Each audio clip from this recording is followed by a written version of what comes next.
आगे बढ़ते हैं और इधर जौनपुर में टूरिस्ट बस और ट्रेलर में टक्कर हो गई है। हादसे में 4 श्रद्धालुओं की मौके पर मौत हो गई, 9 लोग इसमें घायल हो गए। सभी को अस्पताल में भर्ती कराया गया है।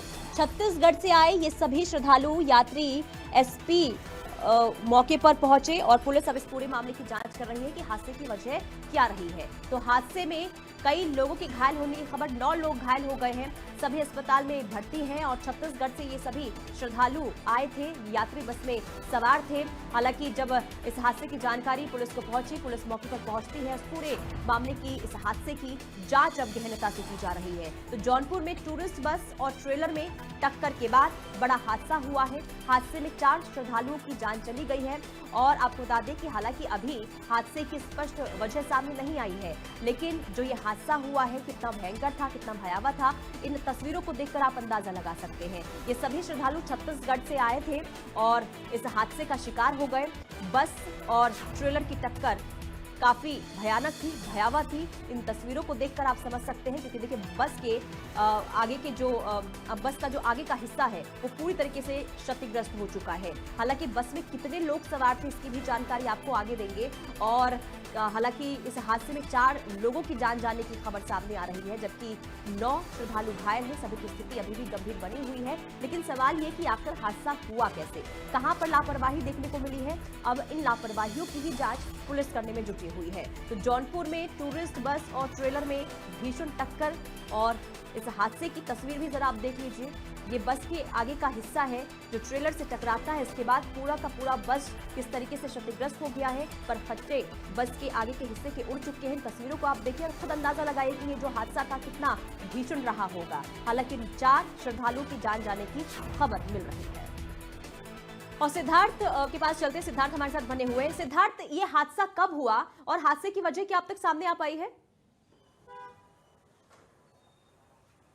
देखिए, बिल्कुल ये हादसा भोर में हुआ। आपको बता दें कि जौनपुर के सीहीपुर रेलवे क्रॉसिंग के लाइन थाना बाजार में ये हादसा हुआ।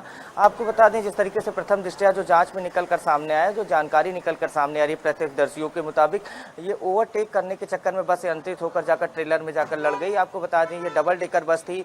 छत्तीसगढ़ के रहने वाले थे सभी श्रद्धालु। ये अयोध्या से वाराणसी दर्शन करने जा रहे थे, जिसमें 4 लोगों की मौत हो गई और जिसमें अभी 5 लोगों की हालत नाजुक बनी हुई है। तो कहीं ना कहीं कुल जो संख्या है लगभग 9 लोग हैं जो घायल है बुरी तरीके से। और आपको बता दें कि लगभग 40 लोग सवार थे इस बस पर। और ये बता दें, भोर में ये हादसा हुआ और बस की स्पीड ज़्यादा थी और उसका ट्रेलर को ओवरटेक कर रहा था। ओवरटेक करने के कारण नियंत्रित होकर जाकर में लड़ गई, तो कहीं ना कहीं ये हादसा हुआ। आपको बता दें पुनीता कि लगातार उत्तर प्रदेश में हादसे हो रहे हैं और आपको एक चीज़ जो सबसे महत्वपूर्ण है, लगातार ये रिपोर्ट भेजी जा रही है कि डबल डेकर बसेस को साथ कई हादसे हुए। इसके पहले लखनऊ में भी हादसे हुए। तो कहीं ना कहीं शासन इस मामले को लेकर भी लगातार एक समिति बनाई गई थी, वो जांच कर रही थी कि डबल डेकर बसेस में हादसे क्यों हो रहे हैं और बसेस के हादसों को रोका जाए। और ये हादसा तो कहीं ना कहीं निकल कर सामने आ रहा है कि बस की अभी प्रथम दृष्टया निकल कर सामने आ रहा है, उसमें यही निकल के आ रहा है कि बस ओवर स्पीड थी और वो अनियंत्रित होकर जाकर ट्रेलर में जाकर लड़ गई। और आपको बता दें, मौके पर ये पुलिस अधीक्षक पहुंचे और सबको रेस्क्यू करके अस्पताल में भेजा गया। और जिसमें ज़्यादातर अधिकतर लोग जो है छत्तीसगढ़ के ही रहने वाले हैं और ये सब श्रद्धालु थे जो अयोध्या से वाराणसी दर्शन करने जा रहे थे। मौजूदा समय में जो 4 लोग हैं उनकी हालत काफी नाजुक बनी हुई है। बस ड्राइवर की लापरवाही आप ये बता रहे हैं कि जांच में अब तक ये सामने आया है। बस ड्राइवर की क्या बस ड्राइवर भी इस हादसे का शिकार हुआ है? क्या बस ड्राइवर को लेकर जानकारी है? जी बिल्कुल, बस ड्राइवर और उसके साथ जो कंडक्टर था वो भी हादसे के शिकार हुए हैं। जिस तरीके से प्रत्यक्षदर्शी बता रहे हैं और पुलिस जो प्रथम दृष्टया जांच में निकल कर सामने आए कि ओवर स्पीड काफ़ी थी और टैंकर खड़ा था, उसके बाद ये नियंत्रण अपना खो बैठता है। नियंत्रण खोने के कारण अनियंत्रित होकर ये जाकर कहीं ना कहीं ट्रेलर में लड़ जाती है। तो आगे के जो परखच्चे हैं वो उड़ गए हैं। आप समझ सकते हैं कि स्पीड कितनी थी और किस तरीके से इसने अपना नियंत्रण खोया और नियंत्रण खोने के बाद सीधे जाकर बस उसी में जाकर घुस जाती है। तो इस तरीके से ये हादसा हुआ। और लोग कहीं ना कहीं भोर का समय था, उसमें कुछ लोग ऐसे थे जो सो रहे थे, जो प्रत्यक्षदर्शी बता रहे हैं। उसके बाद फिर चीख पुकार मच गई तो आसपास के लोग पहुंचे, उसके बाद पुलिस को सूचना दी गई। बाकी सबको अस्पताल में भेजा गया। वहाँ के जो पुलिस अधीक्षक है वो मौके पर पहुंचे, उन्होंने कहीं ना कहीं रेस्क्यू चलवाया। उसके बाद जी सिद्धार्थ, आपने बताया कि बस में 40 यात्री सवार थे। 40 में से 9 घायल हो गए हैं, 4 की मौत हो गई है। बाकी जो श्रद्धालु हैं उनकी क्या स्थिति बनी हुई है, क्या वो सुरक्षित है?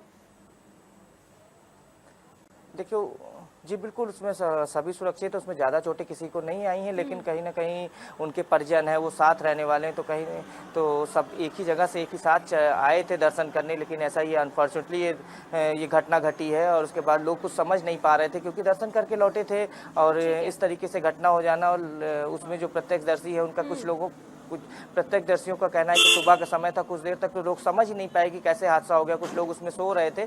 तो लेकिन ये एक चीज़ जो सबसे महत्वपूर्ण है, जो आस-पास के लोग थे उन्होंने तुरंत मदद की और पुलिस को फ़ोन किया, तो जो मौके पर एसपी खुद मौके पर पहुँचे और उन्होंने कहीं न कहीं सबको पहुँचाया, अस्पताल पहुँचवाया और जो वहाँ के थाना अध्यक्ष हैं उनको भी निर्देश दिया गया।